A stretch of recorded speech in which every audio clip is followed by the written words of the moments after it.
Добрый вечер, дорогие телезрители. На ваших экранах программа «Кефир». Я ведущая данной программы Дима Осмонова. Я рада приветствовать вас всех в течение целого часа в рамках нашей программы. У нас тема сегодня очень интересная и в какой-то мере экстремальная, я могу ее назвать, так как мы сегодня говорим про мотоспорт. Это течение недостаточно развито в Кыргызстане, но тем не менее есть такие люди. Это Ксения и Аскат, которые продвигают мотодвижение в Кыргызстане. Ребята сейчас сидят слева от меня. Здравствуйте, ребят, как ваше настроение? Здравствуйте. Замечательно. Классное. Вы, я так поняла, передвигаетесь исключительно на мотоциклах? Нет, не исключительно на мотоциклах. Вот, например, Ксения, вы сегодня в таком красивом, элегантном платье. Также на мотоцикле приехали? Нет. Конечно же нет. В платье на мотоцикле, к сожалению, передвигаться невозможно. Хорошо. Ребят, вот в начале программы, может быть, есть какой-то вопрос, который мы хотим зрителям задать, насколько они эрудированы в этом вопросе. Может, когда появилось мотодвижение, или когда оно в Кыргызстане начало развиваться, или что-то вот такое. А взамен мы сможем какой-нибудь подарок от вас предоставить. Ну, давайте такой вопрос самый легкий. Когда, можно сказать, мотодвижение, мотокультура хорошо, усиленно начала развиваться с тех пор, как открылся первый мотобар в Кыргызстане. Как он называется, первый мотобар, и когда он открыл? Первый мотобар. Вам не кажется, что этот вопрос слишком легкий? Ну, мы хотим, чтобы выиграли. Хорошо, а человек, который правильно ответит на этот вопрос, что он получит?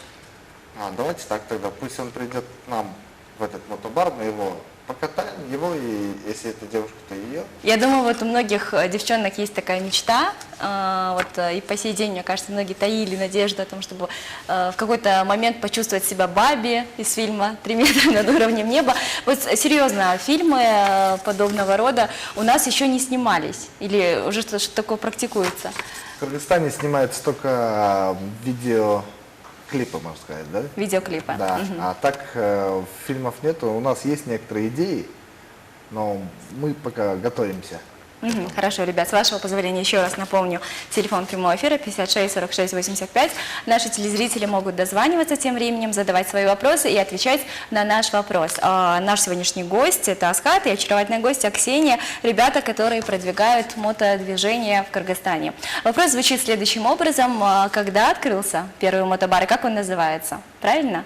Хорошо, мы продолжаем наш эфир, и, конечно, первый вопрос хотелось бы прям норовлю задать Ксении. Откуда у девушки такой интерес к экстриму?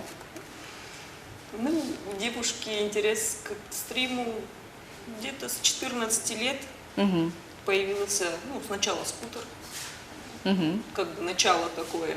Была хорошее мечта. Начало, я скажу. Была мечта, и в итоге мечта осуществилась 3 года назад. Когда смогла себе это позволить, я себе купила мотоцикл. Вот с тех самых пор, не знаю с чего, как-то так. Может, вырастили так, может, воспитали так. Ну, первый вопрос, мне кажется, стоит таким образом. Наверное, сейчас у нас вечером многие родители смотрят наш эфир, и мне кажется, многие дети, сейчас особенно современная молодежь, начинает интересоваться именно передвижением на мотоциклах. И родители, конечно же, переживают.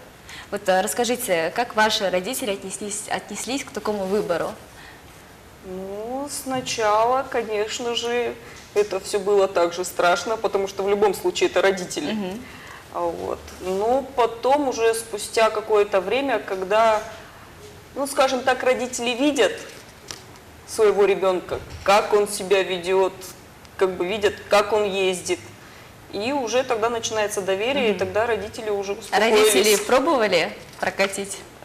Родители, папа у меня сам ездил, да, это было. Значит, все-таки передалось по генам?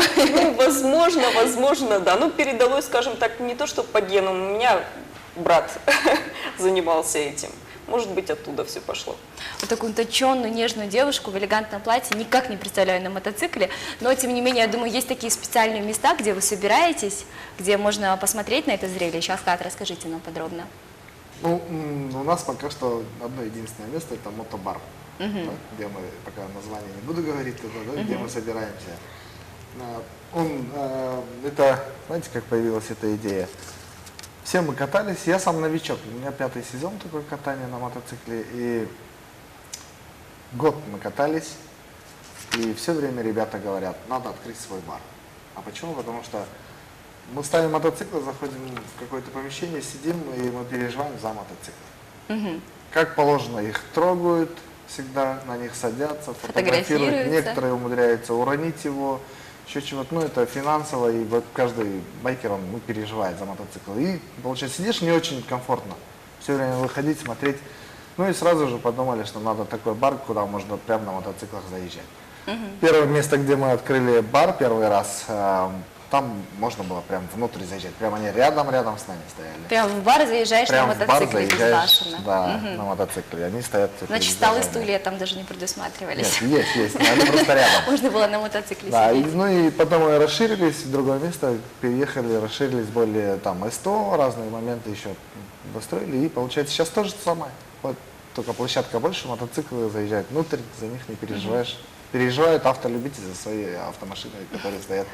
А вот, вне зоны. расскажите, пожалуйста, нам, Асхат, насколько любовь ваша сильна к мотоциклам? Изменяете ли вы своему мотоциклу иногда с автомобилем? Или тоже вот исключительно мотоцикл и все? Мне кажется, не во все места, скажем, уместно на мотоциклах приезжать. Скажем, если на какой-то светский раут вас пригласят. Неужели в смокинге вы приедете на мотоцикле?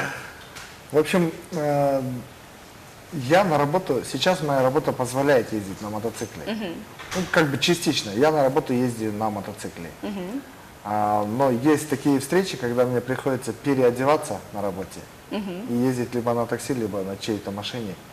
Потому что туда надо реально приходить уже там, уже в другой одежде, да, более классической. А так люди уже привыкли. Я прихожу со своим шлемом, со своими перчатками на разные встречи. Ну, как бы сначала смеялись, там, улыбались как-то, а потом люди привыкли, видят. Это нормально, в принципе. Я относительно изменять, я, в принципе, с весны буквально, до поздней осени я ездил на мотоцикле. Мне так удобнее. Приятнее, удобнее, а зимой... А вот на когда машине. наступает холодный сезон, можно ли ездить по городу? Ну, некомфортно. Или Во-первых, нежелательно? некомфортно, во-вторых, и небезопасно. Потому что асфальт там холодный, мотоцикл скользит больше, то есть там много разных вещей. Ну, зимой вообще невозможно. Снег уже вообще невозможно, это 100%. Могут только Уралы там трехколесные с люлькой, а так байкеры вообще не ездят. Но я сразу скажу, что ребят, когда любовь к мотоциклам сильна, она и начинают ребята там чуть ли продавать машины и покупать мотоциклы, это очень неправильно. По ценам они более доступные? Они примерно одинаково и стоят. Хороший мотоцикл стоит как очень хорошая машина. То есть, Хорошо. Да. И поэтому мы ребятам говорим, что нельзя продавать машину и покупать мотоцикл, потому что есть быт, надо ездить на машине, семью, там еще чего-то там по хозяйству. Вообще машина нужна. Мотоцикл должен быть больше как хобби, мне так кажется. То есть для вас сейчас это лишь хобби? Это больше хобби. Отлично, ребята, я думаю, сейчас для пущего эффекта, чтобы передать ту атмосферу, в которой вы, собственно, и проживаете, которой вы дышите, мы просмотрим следующую рубрику под названием «Кейтуб». Напомню, что мы сегодня говорим про мотоспорт, а вы можете к нам присоединиться, 56 46 85, телефон прямого эфира. Напомню, что вопрос наш звучит следующим образом: когда открылся первый мотобар в Кыргызстане и как он называется? Дозванивайтесь, будем ждать вас.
Продолжаем нашу программу «Кефир». Дорогие друзья, доброго вечера желаю всем тем, кто к нам только присоединился, да и всем тем, кто смотрит нас с самого начала программы. Напомню, что тема нашего эфира – это мотоспорт. Если вы являетесь любителем, возможно, сами предпочитаете данный вид транспорта или увлекаетесь такими зрелищными вещами, то дозванивайтесь до нас. Напомню, что у нас сегодня в гостях Ксения и Асхат, а номер нашего прямого эфира 56 46 85. Звоните нам, у нас есть вопрос для наших любимых телезрителей. Вопрос звучит следующим образом. Когда открылся первый мотобар в Кыргызстане и как звучит его название? Для телезрителя, который отгадает, предусмотрен хороший приз от нашего гостя Асхата. Асхат, что это будет за приз? Еще раз можно озвучить? Мы покатаем его или ее, выигравшего человека, на мотоциклах. И, может быть, еще что-нибудь придумаем на наших крутых вечеринках когда-нибудь. А будут вот такие вот трюки, как сейчас, вот видео, которые мы просмотрели? Такое мы уже делали на открытии мотосезона у нас вот в апреле. Но уровень наших байкеров не настолько пока развит, да, не настолько профессионален. Для этого мы пригласили профессиональную группу стант-райдеров с Казахстана. Можно сказать, Центральной Азии профессионалов. Стант-райдеры? Стант-райдеры, да. Что такое стант-райдеры? Стант – Кто это такие? как раз-таки филигранное исполнение на мотоцикле движений, да, то есть это танцы на мотоцикле, можно сказать. И это очень тяжело, хотя это смотрится очень красиво, но чтобы достичь хорошего уровня, это много переломов, Много травм. много денег, потому что это очень затратно менять все там. В общем, это нелегко это все сделать. Поэтому, наверное, одна из причин, почему у нас это не очень развито. Вот, если рассказать о том, что там показывали некоторые... Да, сейчас вот про вот это вот видео интересно, да. потому что я видела, что бешеная скорость, бешеная энергетика, это было нечто. Да, это остров Мэн, там каждый год проходит это соревнование, это очень такое, можно сказать, авторитетное какое-то соревнование, куда собираются такие байкеры, бывшие профессионалы, то есть бывшие там участники там чемпионатов мира, каких-то там, не знаю, MotoGP, и по городу, они именно по городу, вот по этому острову соревнуются. Каждый год много, можно сказать, потерь, смертей, то есть это тяжелая трасса, скоростей у них очень большие, на поворотах там 250-300 км в час. То есть, будучи осведомленными об опасности, люди все равно идут на этот шаг, соглашаются и ездят. Да, потому что это вот, они ждут этого 1 год, и вот это вот прям... А есть ли какой-то тест на профессионализм, скажем, после которого можно на эту трассу человека отправить? Ну, Или всем поголовно можно любителю? Вот я соберусь, я отправлюсь на этот остров и прокачусь. я думаю, обязательное участие на некоторых соревнованиях других, да, которые проходят за год. И я думаю, просто То есть так туда определенное не впустят, резюме да, должно быть. потому что это очень опасно. Да и мешать другим профессионалам ехать тоже, наверное, неправильно. Мы начали с такой веселой нотки, а сейчас прям взгрустнули. Давайте не будем забывать, что, тем не менее, ну, на самом деле, в жизни, наверное, опасно все. Но если знать грани разумного, если иметь определенный опыт и профессионализм, то наверняка ничто не опасно. А может, у наших зрителей есть другое мнение, дорогие друзья. Напомню, что мы говорим про мотоспорт и мотодвижение в Кыргызстане и в целом по всему миру. Считаете ли вы, что на наших дорогах нужно запретить езду на мотоциклах или, наоборот, нужно популяризировать движение на мотоциклах? Решать вам, это ваше личное мнение, абсолютно субъективное. Можете позвонить нам, выразить свою точку зрения. Напомню, что сегодня у нас в гостях Ксения и Асхат, а номер 56 46 85. Мало того, у нас есть вопрос к вам. Он звучит следующим образом. Когда открылся первый мотобар в Кыргызстане и как он называется? Ответившему правильно на этот вопрос гарантируется замечательный приз. Это поездка на мотоцикле, головокружительная, а также еще пару приятных вещей от наших сегодняшних гостей. Я сейчас предлагаю прерваться на рекламную паузу, после которой мы вернемся в студию.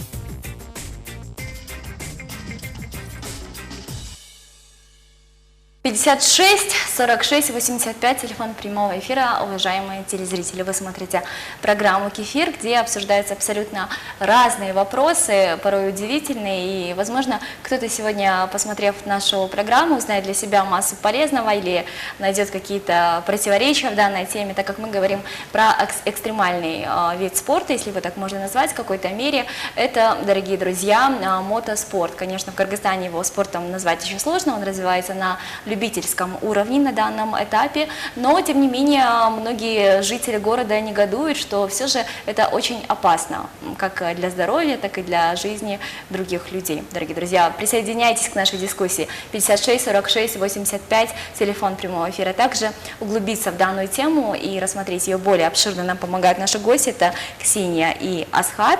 Хорошо, раз уж мы заговорили вот про мнение окружающих и про всю ту опасность, которая царит вокруг вас, и про все те мифы, которые глаголят люди, или, возможно, про факты. Давайте скажем прямо, расскажем о том, какие опасности могут быть. И, соответственно, как с ними можно бороться, как их можно избежать. Ну, во-первых, это опасно, да, это действительно опасно, но это зависит от человека. На лошади не менее опасно, да? То есть бывает и со смертельным, да, как бы и люди падают с лошадей, то же самое. То есть если человек дружит со своей головой, это хорошо, нормально. Есть спортивные машины, они тоже очень быстро едут, но люди же не давят на них. То есть это от человека, это опасно, но если человек нормальный, то ездит нормально. О том, что по городу мы гоняем или что-то вроде этого, это очень легко объясняется. Я вот уже, ну, как ты уже сказал, пятый год катаюсь, я вижу. Сначала мы боремся вообще за это, да, то есть за право. У нас мотосообщество официальное, мы зарегистрированы, то есть у нас есть свои члены. Сколько вас человек, кстати? У нас неформально, как бы, 100, да, в сообществе. В том году, когда первый раз встречались, неформально. В этом году мы зарегистрировались официально в юстиции, и мы сейчас всех подряд не берем. То есть потихонечку. То есть какой-то кастинг, еще отборочный тур проходит? Ну, потому что это лицо сообщества, да, и как бы мы не можем брать, допустим, тех же, допустим, грубых нарушителей или еще кого-то, да. То есть мы должны на это очень сильно смотреть. Ну и наше сообщество борется с этим тоже. Да, ночью катаются или еще что-то, но я вам скажу так. Когда мы начинали с этим бороться, мы начинали разговаривать, просить. Мы сейчас просим, не ездите, ну что там, не шумите, ездите, но не шумите, да, или что-то вроде этого. Но я понял, что в следующем году, вот в те года они меньше раз перестали ездить, ну, меньше стали ездить, да, скажем. В следующем году они практически так сильно и не ездят.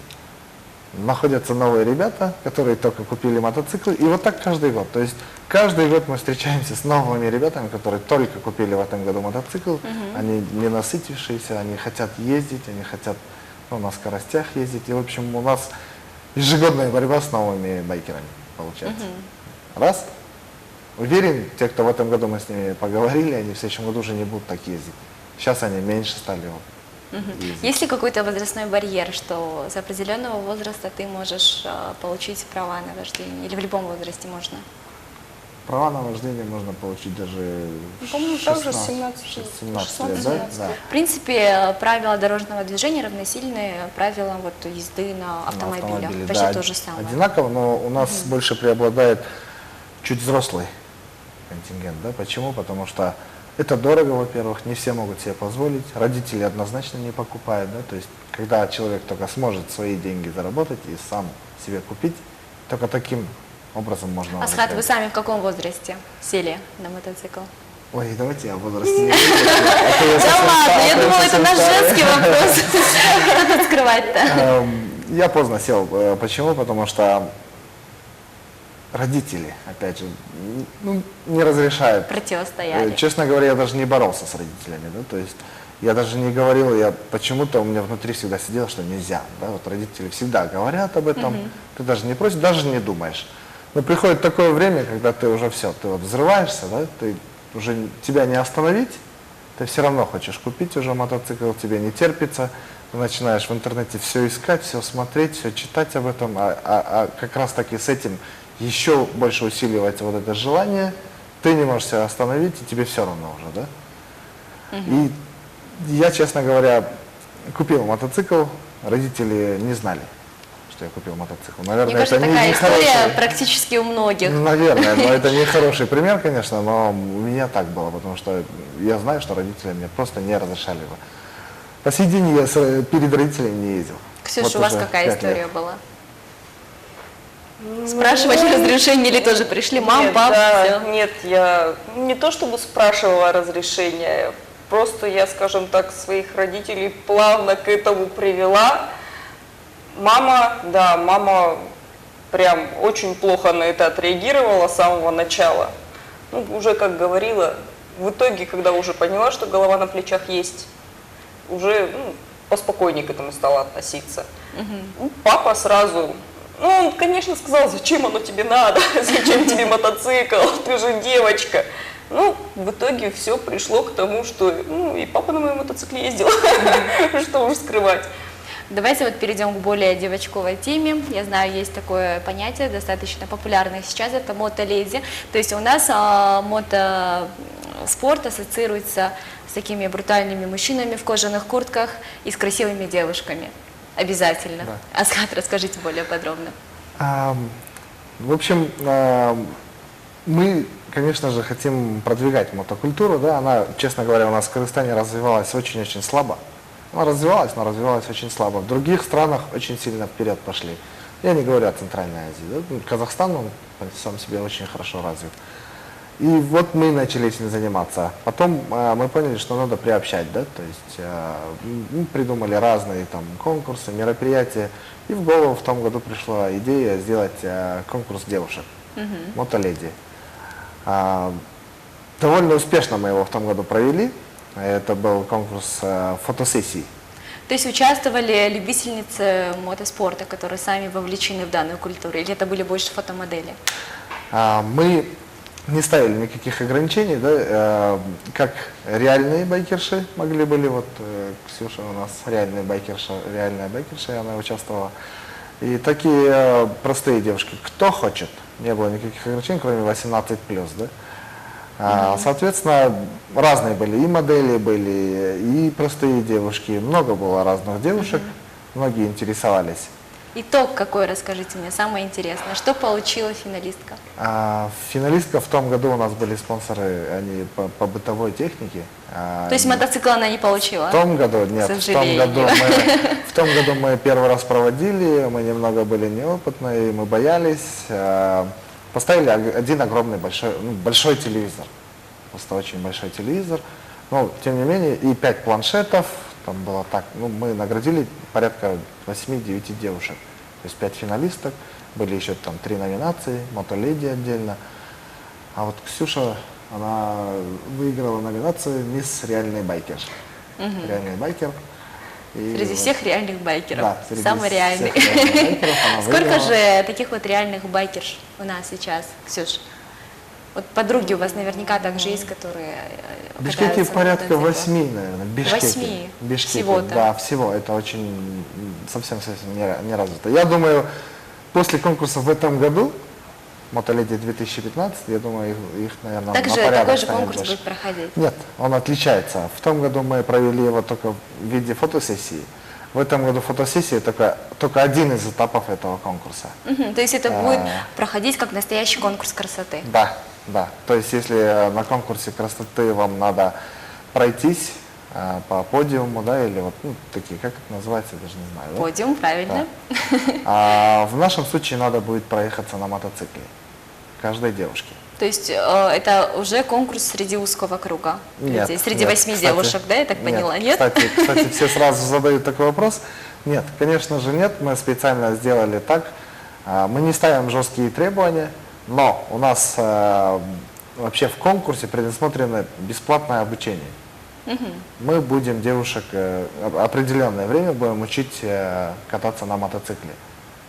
И сначала они пройдут теорию, мы им преподадим теорию, затем будет, вероятнее всего, анкетирование, на чем они будут зарабатывать баллы, это будет первый этап.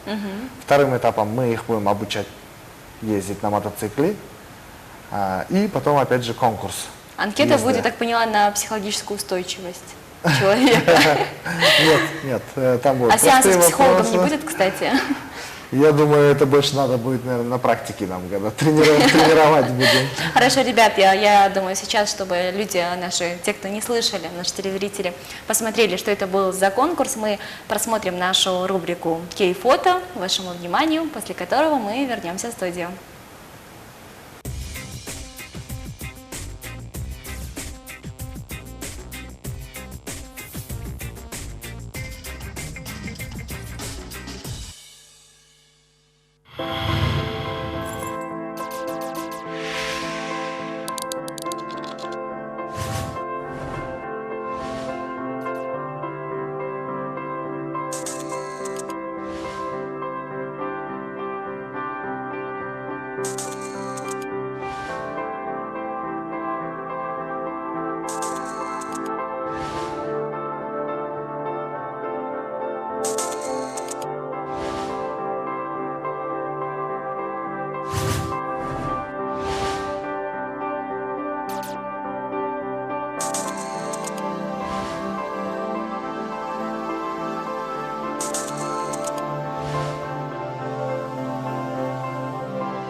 Уважаемые телезрители, мы вновь в эфире. Вы смотрите программу «Кефир» на телеканале «Киемус». Напомню, что в режиме прямого эфира сейчас проходит наша программа, и поэтому вы можете нам позвонить по номеру 56 46 85. Судя по тому, что звонков еще нет, сразу чувствуется, что мотокультура еще недостаточно развита в Кыргызстане. Нужно ли с этим бороться, либо нужно противоречить этому и пытаться всеми силами сделать так, чтобы мотокультура не развивалось. Я думаю, мнение у каждого из вас есть. Можете присоединиться к нам, дорогие друзья. И сейчас хочу напомнить еще раз нашего партнера. Это компания «Шоро», родниковая вода легенда. Как раз-таки в такую погоду жаркую как раз-таки можно наслаждаться чистой питьевой водой.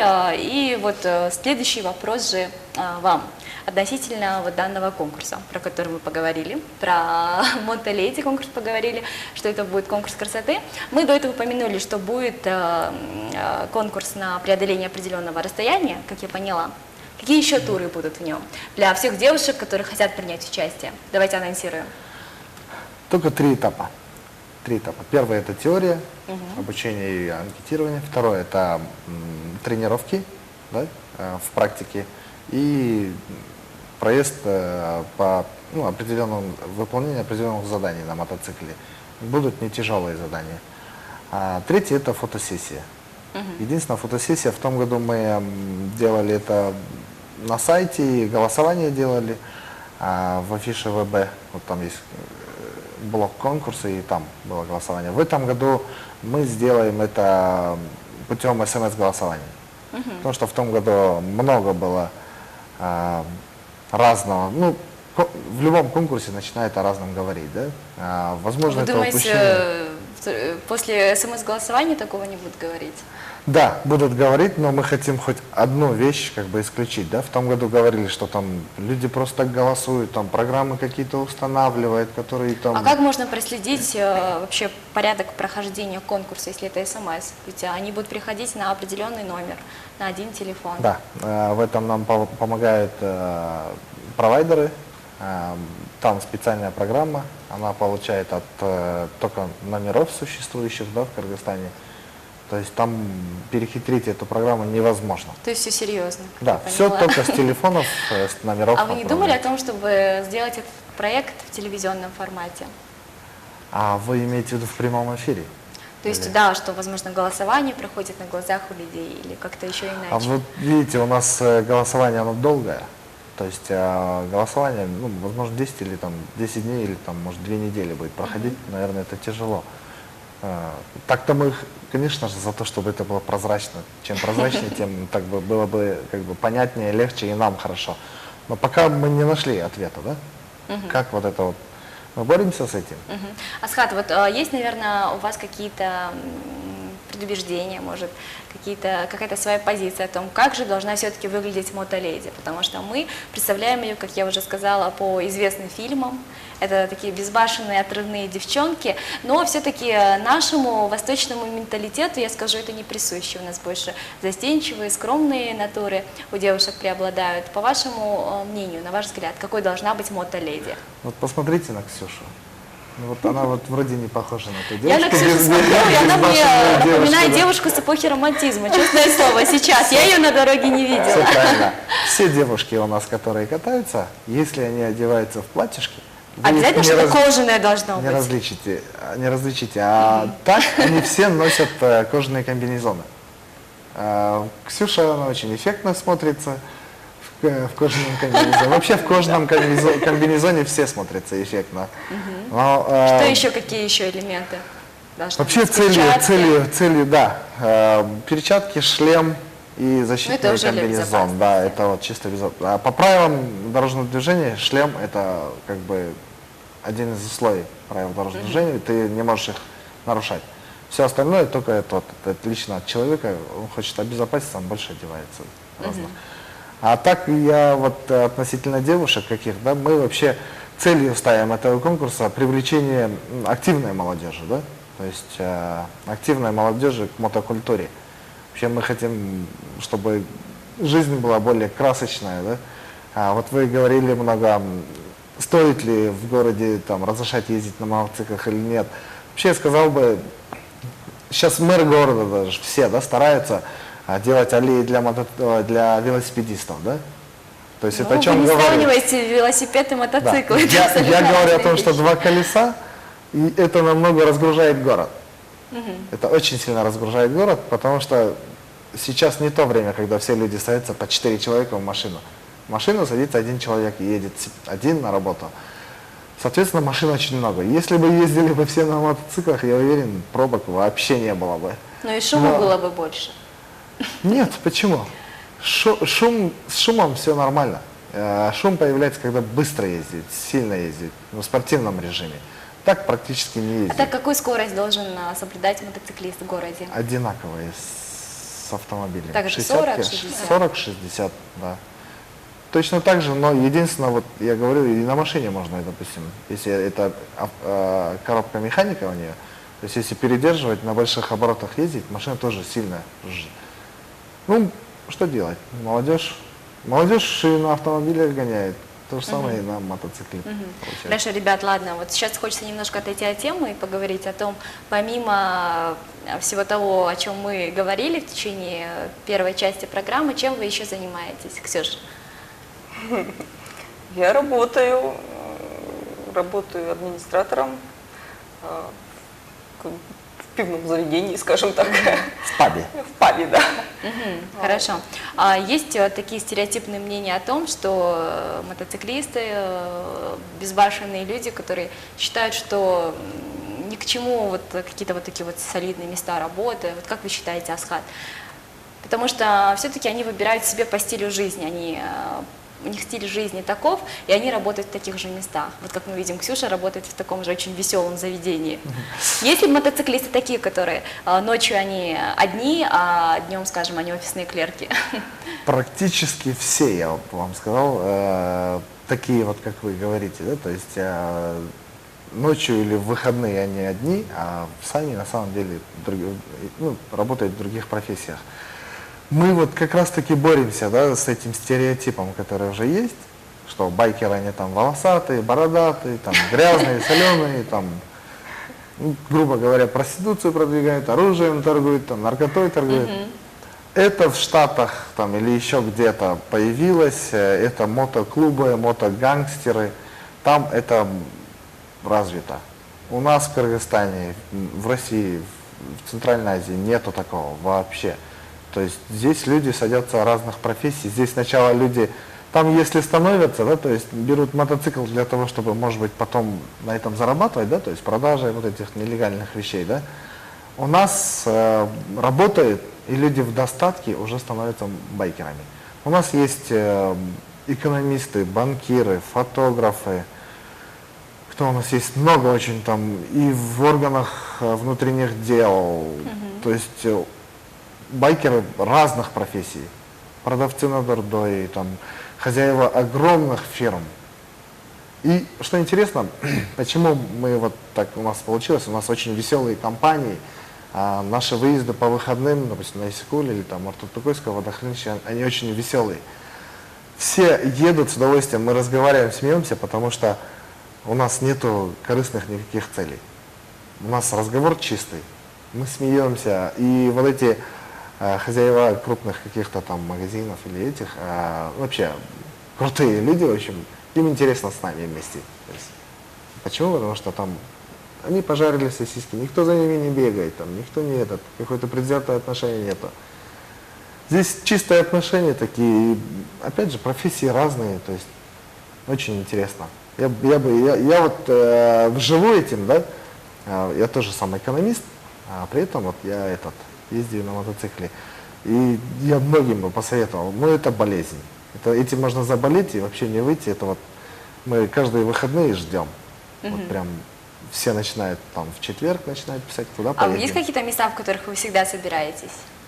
В смысле, за городом или здесь? За городом или, может быть, в городе? Нет, здесь вот, я говорил, это как бы бар. Это только бар, вот, Да, а именно бар. вот улицы определенные, по которым вы ездите, гоняете? На Старой площади мы встречаемся. Там, где, и, конечно, автомобили собираются. Ну, практически вот так. Встречаемся, где вот у памятника там Курманжан Батыев, нет, ну вот по проспекту Манаса чуть выше, да, Пинара. Там иногда встречаемся. Ну, такого прям нету. А так, выезды, мы в основном собираемся и выезжаем за пределы города. Это Ну, Исыкуль. Асхат, вы с таким глубоким трепетом рассказываете о мотоциклах, о мототечении, прям как о своем детище, можно сказать, в какой-то мере. Собираетесь ли вы в дальнейшем также развиваться самостоятельно? Мы знаем, что проводятся чемпионаты мира, да, весьма серьезные состязания. Раз уж в Кыргызстане вы уже заложили какой-то фундамент, есть ли в планах двинуться дальше, за рубеж? Планы амбициозные, конечно, есть, но они настолько амбициозны, что здесь, очень тяжело. Сейчас вот есть некоторые движения, да, по, можно сказать, строительству трека, то есть это гоночного трека, да, то есть где тренируются байкеры, в том числе там, на машинах тоже. Это, конечно, очень был бы большой плюс, потому что в городе перестали бы гоняться. То есть если бы был бы трек, где вот как раз таки можно и погонять, не было бы в городе таких нарушений. Сейчас мы как бы сейчас разговариваем с людьми, и они хотят это построить, но это очень там миллионные в долларах расходы на строительство. Несколько миллионов, это только самый простой трек. И не все берутся. Вот такие вот амбициозные есть планы. Ну, конечно же, если бы трек был бы, тогда бы, может быть, и мы думали бы об участии уже там, на каких-то То есть сейчас чемпионатах. просто-напросто тренироваться негде? Сейчас негде тренироваться. Самая главная проблема – это негде тренироваться. Вообще и молодежь тоже поэтому как бы в городе, наверное, как у боксера, да, если боксер бросает спорт, он начинает драться на улице. Да, ему надо всегда тренироваться, бить грушу. Выбрасывать свой Да. адреналин. Да, выбрасывать свой адреналин. А здесь тоже. Мы поэтому каждые выходные выезжаем там за город, отдыхаем, приезжаем уже довольны и спокойно себя ведем. Я еще раз напомню, телефон прямого эфира 56 46 85. И у нас есть вопрос к нашим зрителям.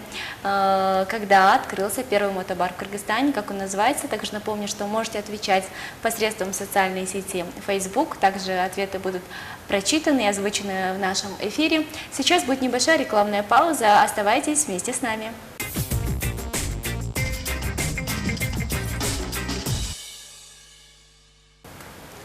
Дорогие друзья, до конца нашей программы остается считанное время, это всего лишь 15 минут. Напомню, что мы говорим про мотоспорт в Кыргызстане. Он сейчас находится на этапе развития, поэтому любому мнению, я думаю, ребята, активисты данного течения будут рады. Проявляйте активность, уже остаются считанные минуты, и мне подсказывают, что пришло на Фейсбуке сообщение, написала Амина, наша телезрительница, и она предполагает, что называется бар «Перец». Да, все правильно. Единственное, не перец, а перцы. Перцы. В множественном Хорошо. числе, да. То есть, в принципе, мы засчитываем. Хорошо. Амине, спасибо большое за сообщение. Я думаю, что уже позже она сможет с нами связаться и уже получить свой долгожданный подарок. 56 46 85, телефон прямого эфира. У нас сегодня Ксения и Асхат в эфире. У нас остается 15 минут до конца программы. И мы уже плавно подошли к теме развития, к теме планов. Ксюш, вот интересно ваше мнение. Планируете ли вы также гонять на мотоцикле в ближайшее время, либо уже перейдете на автомобиль? Ну, автомобиль-то у меня есть. То есть вы меняете поочередно? В любом случае, да, как говорила Скат, автомобиль – это средство передвижения, это работа, это дела. В любом случае. А мотоцикл, да, для меня это тоже как хобби. Вот. Заниматься этим хобби я не перестану в любом случае. А есть ли вот в планах, может быть, открыть какой-нибудь клуб мотоледи, привлечь побольше женщин в данный клуб, что-нибудь такое сделать? Мотоледи? Ну, если честно, прям вот открывать такой клуб у меня нет мысли. Но очень было бы интересно просто собрать девушек, как бы... Создать группу. Да, создать какую-то группу по интересам, потому что в основном у нас девушки, ну, как-то не собираются вместе, как-то у нас нету такого. Как вы думаете, вот чего не хватает нашим девушкам, именно кыргызстанкам, почему они не рискуют, почему они не садятся? Потому что, как правило, скажем, где-то в Европе, на Западе, это в порядке вещей. Даже вот я была в Китае, там очень много людей гоняют на мотоциклах. Почему у нас люди боятся, до сих пор под страхом находятся? Я думаю, что не то, чтобы они находятся под страхом, вот опять же, как говорила Скат, это больше родители, это финансы, Менталитет. да, Менталитет. и тот, кто может себе это позволить, желающих очень много, действительно очень много, кто хочет ездить на мотоцикле. Ну вот все как-то складывается из нескольких, скажем так, составляющих. Это мнение родителей и финансовое положение. Я думаю, это будет развиваться в любом случае. потому что- Асхат, вот в вы этом году являетесь много сейчас на данный появилось. момент родителем? Да, у меня есть дети. Как и все родители, я как бы запрещаю. Если вот, ну, вот они вырастут и скажут: пап, все, я У поехал. меня двое детей, сыновей, они как-то так относятся. Да? Но у меня дочка, она очень сильно меня атакует, штурмует. Буквально вчера она меня ругала: ты почему не катаешь меня на мотоцикле, ты обещал. Дочка у меня шустрая, она вот прям настаивает. И она вчера задает вопросы: когда вы меня научите ездить, вы меня разрешите или нет ездить на мотоцикле. В общем, я как бы против, как и все родители. Но все же вы отец, вы образец для подражания. Да. Как бы то ни было, дети будут стремиться повторять за вами У именно. нас, да, у нас интересно получается. Мы по праздникам, допустим, 1 июня обычно выезжаем, делаем подарки, там, ну, просто по городу. Там 31 декабря в том году вот ездили по городу на мотоциклах в виде Дед Морозов, там, и мы там... Дед Мороз на мотоцикле — это уже что-то поинтереснее, Да, в том году чем мы так упряжка с ездили. оленей. И мы, допустим, просили стишок рассказать и подарки дарили на улице. То есть Ездили таким по образом. домам. Нет, мы ездили по определенным местам, допустим, Силквей, такие Вы места. не боитесь разрушить мнение, сознание детей о том, как должен выглядеть Дед Мороз? И теперь они будут, вот на уроке ИЗО им дадут задание нарисовать Деда Мороза, они нарисуют его на мотоцикле. Почему нет? Это приятно. Почему Это нет? приятно, но будет несколько странно, вам не Почему нет? кажется? Потому что, в принципе, кыргызы, мы же были кочевным народом, да, и как бы мы на лошадях катались, в том числе и девушки. Какие только всадницы были у нас, да? Я думаю, все это до сих пор в крови, и в любом случае это будет развиваться. Это тот же конь, тот же ветер, та же пыль, не знаю, та же свобода. То есть, куда хочу, туда еду, в горы. Отлично. Вот я не думала, что на эту тему можно говорить бесконечно. Оказывается, да. Потому что люди заинтересованы, вы, наверное, можете часами сидеть, рассказывать о своем опыте, о своих планах. Я сейчас предлагаю прерваться на небольшую музыкальную паузу, и после этого мы уже подведем итоги нашей программы. Присоединяйтесь к нам.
In the cultural sense, I just weaken future tense. Judas is me as a fence to where it comes the next time.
Дорогие друзья, наша программа, к великому сожалению, подходит к концу. Напоминаю, что вы смотрели традиционно с 19:30 по 20:30 нашу программу «Кефир».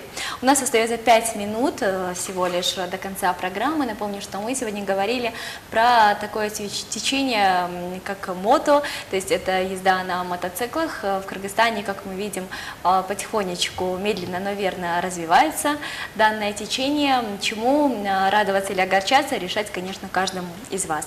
Напомню, что Ксения и Асхат сегодня были с нами. Ребята активно проводят различные мероприятия, конкурсы, приуроченные к популяризации мотодвижения в Кыргызстане. И сейчас уже программа наша подходит к концу, поэтому, Асхат, еще раз расскажите нам, что планируется. Главное событие года. Главных событий много, но одним из таких хороших мероприятий это у нас конкурс «Мотоледи». Еще раз давайте про него еще раз расскажем пройдемся. немножко. Могу заверить, что аналогов такого конкурса нету. То есть «Мотоледи» проводят, это по сути интернет-голосование за фотографии. Критерии отбора какие? Критерии отбора 18 лет, ну и просто вот молодежь активная. Какие-то внешние критерии? будут ли Никаких нет учитываться? ограничений. Девушка, если она мечтает или хочет, или хотя бы интересуется мототехникой, она уже может участвовать в конкурсе. Многие девушки переживают, что они будут в неравных условиях с теми девушками, которые уже ездят, то есть байкершами. Я хотел бы сказать, не бойтесь, не переживайте, для них предусмотрен совсем другой конкурс. То есть девушки, которые хотят только садятся на мотоциклы и хотят попробовать, отдельно будут. А девушки, которые уже ездят, которые хорошо ездят, и это байкерши, они будут в другом конкурсе. То есть вместе они не будут встречаться. Ну и, соответственно, мотоцикл, наш главный приз. Новый. На этот раз уже в этом приз, году, да, я приз вижу, более мотоцикл, масштабный. абсолютно новый. И его выиграет девушка, которая вот Пройдет все этапы. С нуля начнет, да, и попробует, и вот заработает максимальные баллы. Хорошо. Ксения, и вам тоже также слово. Сегодня вы волновались немножко, первый раз пришли, но, тем не менее, думаю, весьма продуктивно у нас была беседа. Что еще не сказано, может быть, в адрес всех телезрителей, любителей или тех людей, которые загорелись сейчас, сесть на мотоцикл, взять и поехать, что вы можете сказать в адрес? Я могу сказать, что давайте все старайтесь, зарабатывайте на мотоциклы. Мы только Главное, Да, мы только заработать. за. Но самое главное, по-моему, это голова на плечах.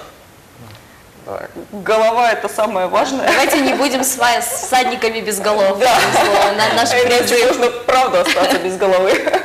Вот. Ну, как бы, самая главная голова на плечах. Но, если честно, хотелось бы больше, скажем так, не то чтобы уважения, больше внимания со стороны автолюбителей. да. Да, потому что, ну, правда не видят, правда не замечают, потому что, ну, непривычный у нас народ к этому. Просто непривычный. Просим солидарности. Да, просим со стороны солидарности. автоводителей. Да, ну, может быть, это... Слышали, автолюбители? Это был призыв. Да, просто Итак, понять спасибо нас. вам, что пришли к нам. Стартует проект, напомню, называется «Мотоледи». Пожелаем вам удачи, пусть он пройдет так же успешно, как и в прошлом году. И, дорогие девушки, если вам интересен данный проект, то можете принять в нем участие. Достаточно, наверное, ввести в Google «Мотоледи», и всю информацию он вам выдаст. Я напомню, что сегодня мы говорили про мототечение, про его развитие с людьми, которые знают о нем больше, чем я, по крайней мере, это Ксения и Асхат. Дорогие телезрители, программа наша подходит, к великому сожалению, к концу. Напомню, что чистейшая вода легенды сегодня стоит у нас на столе по нашей старой доброй традиции и помогает нам вынести эту неимоверную летнюю жару. Давайте, несмотря на жаркие дни, будем всегда оставаться в позитивном настрое. И, как сказали наши сегодняшние гости, самое главное никогда не терять голову и оставаться благоразумными. Такое напутствие сегодня адресуется всем вам. Меня зовут Эджемала Усмонова, я с вами прощаюсь, но ненадолго, так как завтра вновь в 19:30 программа «Кефир» будет вместе с нами. Оставайтесь с нами на одной волне. Всем пока!